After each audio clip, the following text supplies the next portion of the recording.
सामने बैठे प्यारे विद्यार्थी, आज की इस प्रातःकालीन सभा में मैं आप सभी का हार्दिक अभिनंदन करती हूँ।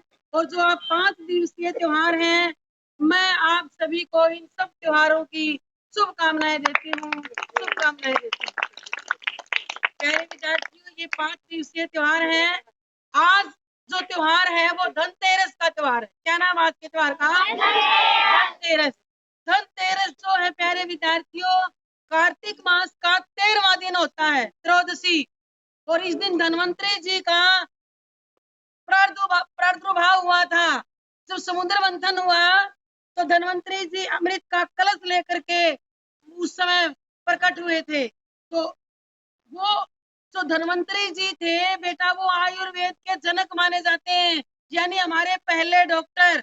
और धनतेरस का जो त्योहार है, इस दिन हम परम पिता परमात्मा से अपने अच्छे स्वास्थ्य की कामना करते हैं, क्योंकि कहा भी गया है कि पहला सुख निरोगी काया, दूसरा सुख घर में हो माया। माया धन लक्ष्मी हमें बाद में चाहिए, पहले क्या चाहिए? निरोगी काया, अच्छा स्वास्थ्य। तो आज जो त्योहार है बेटा, इस त्योहार से हम धन्वंतरी जी महाराज से, भगवान से ये प्रार्थना करते हैं कि हे भगवान, आप हमें अच्छा स्वास्थ्य दें ताकि हम अच्छा जीवन जिए। आज जो धनतेरस का दीपक जलाया जाएगा वो अपने अच्छे स्वास्थ्य की कामना के लिए होगा। और कल का जो त्योहार है बेटा, कल है नरक चतुर्थी, उसको रूप चतुर्थी भी कहते हैं। इस दिन श्री कृष्ण भगवान ने नरकासुर नाम के राक्षस का वध किया था, और इसको रूप चतुर्दशी भी कहते हैं। ये इस दिन यम का दीपक जलाया जाता है कि हमारी दीर्घ आयु हो, हमारी आयु लंबी हो, हमारे परिवार में खुशहाली बनी रहे।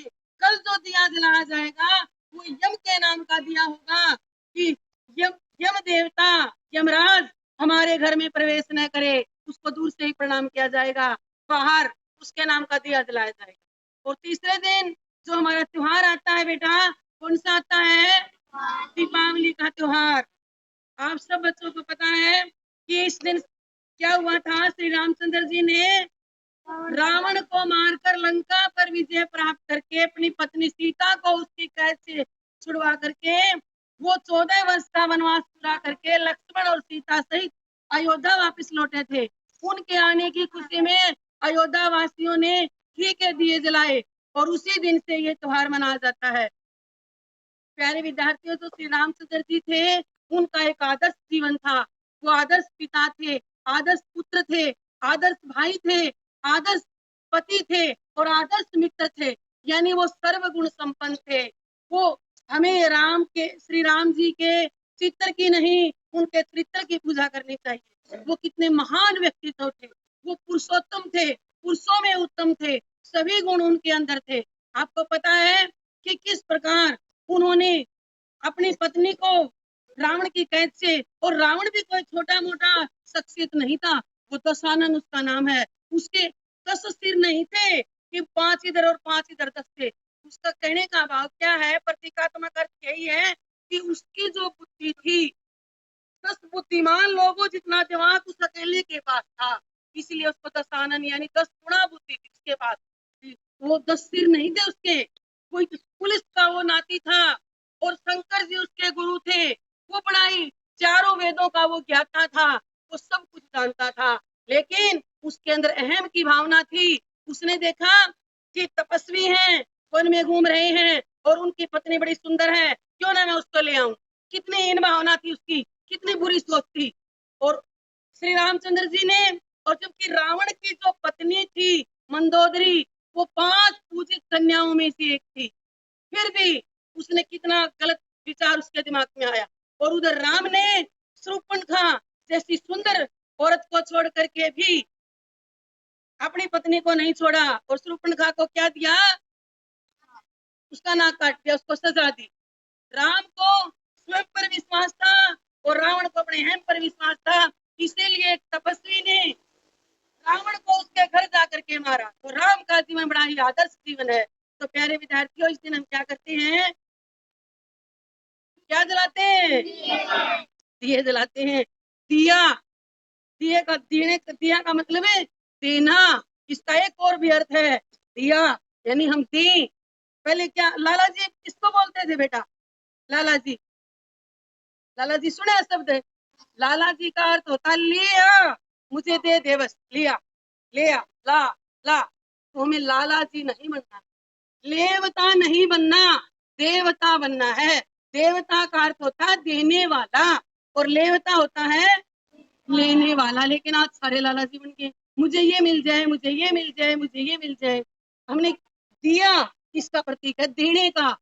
इसका एक अर्थ ये भी है, हम दें, दूसरों को प्यार दें, प्रेम दें, सहानुभूति दें, अगले का ढांढस बधाएं, यानी उसको देना भी सीखें। तो हमें लड़ाई झगड़े से दूर रह करके प्यार, प्रेम और भाईचारे का जो हमारा ये त्योहार है, इस त्योहार को हमें बड़े ही सौहार्दपूर्ण ढंग से मनाना चाहिए। और दूसरी बात, अब आप अभी देख रहे हो कि हमारे कितना प्रदूषण है, अब भी कितना धुआं है, क्योंकि ये पराली जलाई जा रही है खेतों में।